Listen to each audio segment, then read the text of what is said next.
Hello guys, कैसे हो आप सब। उम्मीद करती हूँ आप सभी स्वस्थ होंगे, मस्त होंगे। तो आज की वीडियो में हम बात करेंगे वीज़ा के बारे में। वीज़ा क्या है, वीज़ा कितनी तरह का होता है और आप लोग वीज़ा कैसे ले सकते हो, और बात करेंगे इसमें कि आप लोग नौकरी करने कैसे आ सकते हो, कौन कौन यहाँ आ सकता है।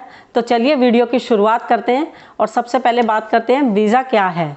तो वीज़ा जो है वो एक अनुमति पत्र है। किसी भी देश में जाने के लिए हमको उनसे अनुमति लेनी होती है कि हम लोग आपके देश में आना चाहते हैं, तो वो जो हमें लेटर देते हैं वही होता है वीज़ा। तो अब बात करते हैं कि वीज़ा कितनी तरह का होता है। तो वीज़ा कई तरह का होता है। एक होता है टूरिस्ट वीज़ा, जिसमें आप सिर्फ घूमने जा सकते हो, उसमें आप कोई जॉब वगैरह नहीं कर सकते। उसके बाद एक होता है बच्चों के पढ़ाई का वीज़ा, उसमें आप पढ़ाई के साथ साथ जॉब भी कर सकते हो। तो तीसरा वीज़ा होता है बिजनेस वीज़ा, जिसमें आप अपना व्यापार करने के लिए आते हो या कोई भी बिजनेस करने के लिए, अपनी फैक्ट्री लगाने के लिए, यहाँ पे मतलब ऑस्ट्रेलिया में आप कुछ भी काम अपना शुरू कर रहे हो तो उसको कहते हैं बिजनेस वीज़ा।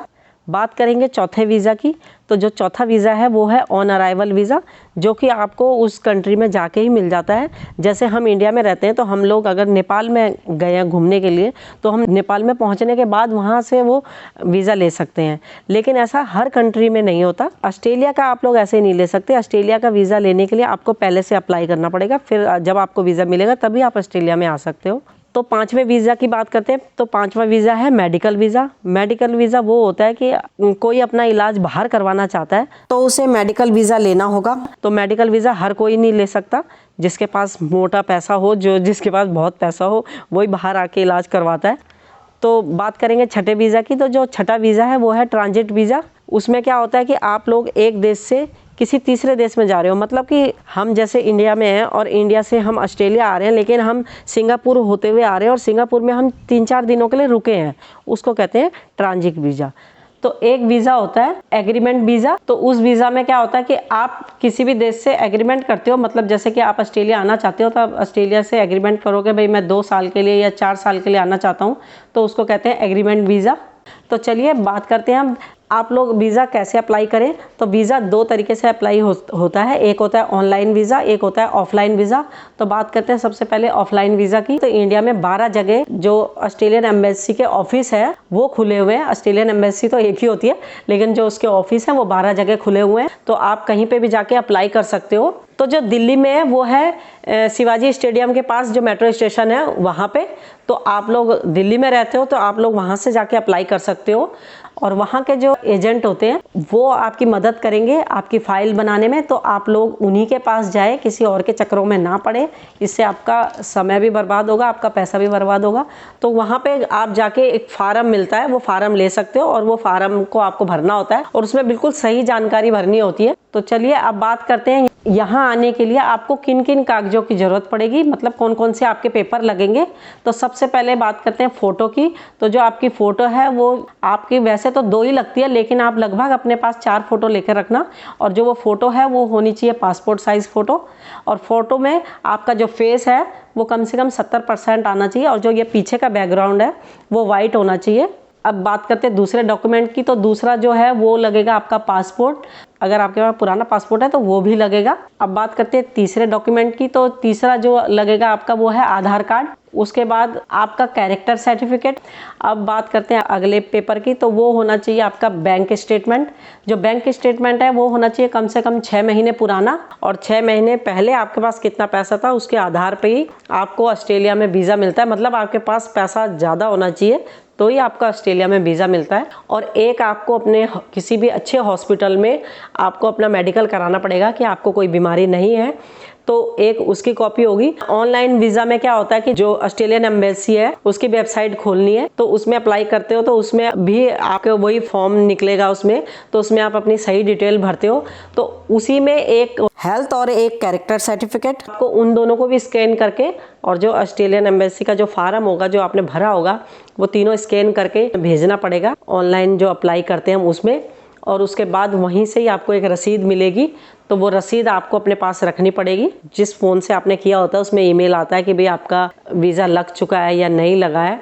तो चलिए अब बात करते हैं यहाँ पे कौन कौन आ सकता है। तो अगर आपकी उम्र 30 साल से कम है तो आप लोग यहाँ के लिए अप्लाई कर सकते हो। अभी वीज़ा के लिए जो प्राथमिकता है कि सबसे पहले वीज़ा किन के लिए खोला है, तो वो है नेपाल। वैसे तो सभी के लिए खोला हुआ है, लेकिन सबसे पहले प्राथमिकता जो है तो वो है नेपाल के लिए करा हुआ है उन्होंने अभी। और बाकी समय समय पे ऑस्ट्रेलिया अलग अलग देशों के लिए खोलता है। और अगर आप 30 साल से कम उम्र के हैं, आपने किसी भी सरकारी संस्थान से कोर्स किया हुआ है, आपके पास 5 साल का वर्क एक्सपीरियंस है, तो आप लोग अप्लाई कर सकते हो। क्योंकि यहाँ पे जो है 5 साल का वर्क एक्सपीरियंस आपका होना चाहिए, तो वो अप्लाई कर सकते हैं यहाँ पे, चाहे वो लड़का हो लड़की हो कोई भी। और दूसरा, आप नौकरी कहाँ ढूंढ सकते हो, ये मैं आपके अपने डिस्क्रिप्शन में मैं आपको बता दूंगी कि आप कहाँ कहाँ जॉब ढूंढ सकते हो। तो मैं उनके नाम लिख दूंगी, आप उसमें से पढ़ लेना और आप जॉब ढूंढने में आपको आसानी रहेगी। एक चीज़ और कहना चाहती हूँ कि जैसे कई लोग वर्क वीज़ा के लिए आते हैं, एक और वीज़ा है जो है हॉलीडे वर्क वीज़ा, तो वो है सब क्लास 417 और 462। उसमें आप यहाँ पे 6 महीने जॉब भी कर सकते हो। वो है तो वो हॉलीडे वर्क वीज़ा, मतलब कि वो शुरू में हॉलीडे है, यानी कि शुरू में आपको यहाँ के गवर्नमेंट ने इसलिए निकाला हुआ है ताकि कुछ महीने आप लोग यहाँ पे घूमो फिरो। तो आप मान लो आपके पास 6 महीने आपने घूमना फिरना है, तो उन दिनों आप लोग, अगर आपके पास पैसा है तो आप यहाँ पे आके पढ़ाई कर सकते हो। कई कोर्स ऐसे हैं जो 3-4 महीने के होते हैं, तो आप वो भी कर सकते हो। और उसके आधार पे आपको यहाँ जो आगे वीज़ा बढ़ाने में आसानी रहेगी, क्योंकि वो जो वीज़ा है वो 1 साल का है, मैंने आपको बता दिया। इसमें आप 4 महीने पढ़ाई कर सकते हो, बाकी के महीने में आप लोग घूमना फिरना, और 6 महीने आप इसमें जॉब कर सकते हो। 1 साल का ये वीज़ा होता है। तो चलिए अब बात करते हैं जो स्टूडेंट हैं वो किस तरह से यहाँ पे आ सकते हैं। सबसे पहले तो मैं आपको बता दूं कि यहाँ पे ऑस्ट्रेलिया आने के लिए इंग्लिश आनी बहुत ज़रूरी है, तो ही आप ऑस्ट्रेलिया में आ सकते हो, क्योंकि जो ऑस्ट्रेलिया की मेन लैंग्वेज है वो इंग्लिश है। दूसरा, आपको आईलेट्स का पेपर देना पड़ेगा, उसमें आपके कम से कम 6 बैंड आने चाहिए। 10 बैंड का वो पेपर होता है, तो इसमें पास फेल का तो नहीं होता, लेकिन आपके 6 बैंड से ऊपर ही आने चाहिए। तो आप लोग वो पेपर ज़रूर दें, उससे आपको पता चल जाएगा कि आप यहाँ आ सकते हो या नहीं। और जो स्टूडेंट वीज़ा है वो है सब क्लास 500, वो लगभग 5 साल के लिए लग जाता है। तो आप स्टूडेंट के तौर पे आओगे तो ज़्यादा अच्छा है। तो वैसे तो मैं आपसे कहूँगी कि अगर आप लोग स्टूडेंट हो, तो स्टूडेंट अगर अपने पढ़ाई के लिए यहाँ पे आएँ तो उनको ज़्यादा फ़ायदा हो जाता है, क्योंकि पढ़ाई के साथ साथ वो यहाँ पे जॉब भी कर सकते हैं। और बच्चा जिस भी कंपनी में मेहनत से काम करता है वो ही कंपनी उसको स्पॉन्सर कर देती है। अगर आप अच्छा काम करते हो तो वो PR दिलाने में आपके मदद भी करते हैं। तो अगर स्टूडेंट यहाँ पे आएंगे तो उनको काफ़ी फ़ायदा होगा। तो अब बात करते हैं यहाँ पे जो स्टूडेंट हैं, अगर वो पढ़ाई के लिए आ रहे हैं तो उनका कौन कौन सा वो कोर्स यहाँ पे कर सकते हैं और उनका लगभग कितना खर्चा होगा वो मैं आपको बता देती हूँ। अगर आप नर्स के कोर्स के लिए आ रहे हो तो आपका लगभग 1 साल का 17 लाख रुपए लगेगा। और ये जो मैं आपको रकम बता रही हूँ तो मैं लगभग आपको बता रही हूँ कि इतना लग जाता है, उससे ज़्यादा भी हो सकता है, उससे कम भी हो सकता है। तो चलिए बात करते हैं, अगर कोई यहाँ पे MBA करने आ रहा है तो उसके कितने लगेंगे, तो लगभग 26 लाख रुपए उसके लग जाएंगे। और ये जो मैं फीस आपको बता रही हूँ वो 1 साल की फीस है। तो अब बात करते हैं सिविल इंजीनियरिंग की, उसके लगभग लग जाएंगे 20 लाख रुपए। जो अगर कंप्यूटर साइंस के कोर्स के लिए यहाँ पे आ रहे हैं उनके लगभग लगेंगे 19 लाख रुपए। जो LLB का कोर्स है उसके लगते हैं लगभग 16 लाख रुपए। तो जो भी मैंने ये रकम बताई है वो आपको इसी आधार पे बताई है कि रुपए की कीमत घटती बढ़ती रहती है, हो सकता है कम भी हो सकती है, हो सकता है ज़्यादा भी हो सकती है।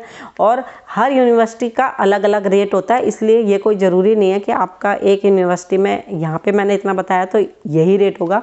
आप जिस भी यूनिवर्सिटी में अप्लाई करोगे उसके हिसाब से आपके पैसे लगेंगे। तो लगभग मैंने बताए हैं आपको।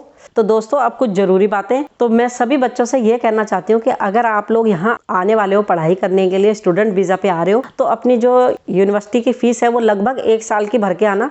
क्योंकि क्या होता है, अगर आपने 6 महीने की भरी है तो 6 महीना यहाँ पे इतनी तेज़ी से बीत जाता है कि पता ही नहीं चलता कि आपके 6 महीने कब निकल गए। और फिर आपको स्ट्रेस रहेगा कि भाई आपने अगले 6 महीने की फ़ीस भरनी है। इसलिए आप अगर पहले से ही साल भर की फ़ीस भर के आओगे तो आप थोड़े निश्चिंत रहोगे और नौकरी ढूंढने में भी आपको थोड़ी आसानी रहेगी, मतलब आपका माइंड फ्री रहेगा। और यहाँ पे अगर आप आ रहे हो तो पढ़ाई के साथ साथ जॉब भी कर सकते हो। और जो जॉब है वो हफ्ते में 20 घंटे ही आप कर सकते हो, 20 घंटे से ज़्यादा नहीं कर सकते, क्योंकि यहाँ के कुछ कानून हैं वो बड़े सख्त हैं। और दूसरा, अगर आप यहाँ पे आए हो पढ़ाई करने के लिए और आप जो जॉब ढूंढ रहे हो तो सबसे पहले आपको आते ही यहाँ पे तुरंत टैक्स फाइल करनी पड़ेगी। यानी कि यहाँ पे जैसे हमारे यहाँ इंडिया में होता है कि आपका पैन कार्ड होता है, इसी तरह से यहाँ पे टैक्स फाइल होती है। अगर आपने वो बनवा रखी है अपनी, तो आपको नौकरी ढूंढने में थोड़ी आसानी होती है, क्योंकि यहाँ पे फटाफट से जैसे ही आपको जॉब लगती है तो आपका टैक्स कटना शुरू हो जाता है। दोस्तों एक चीज़ मैं और कहना चाहती हूँ कि यहाँ के जो मकानों का किराया है वो काफ़ी महंगा होता है। कई जो हैं वो किराया हफ्ते में लेते हैं, कई जो होते हैं वो 15 दिन में लेते हैं। और अपने खाने पीने का, खाना पीना यहाँ थोड़ा महंगा ही है, तो उसके हिसाब से आप लोग पैसा लेकर आएँ।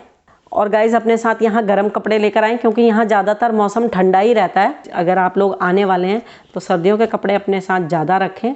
तो अगर आपको मेरी वीडियो अच्छी लगी हो तो प्लीज़ लाइक करना, शेयर करना, कमेंट्स करके बताना मेरी वीडियो कैसी लगी। तो मिलेंगे आपसे अपनी अगली वीडियो में। धन्यवाद।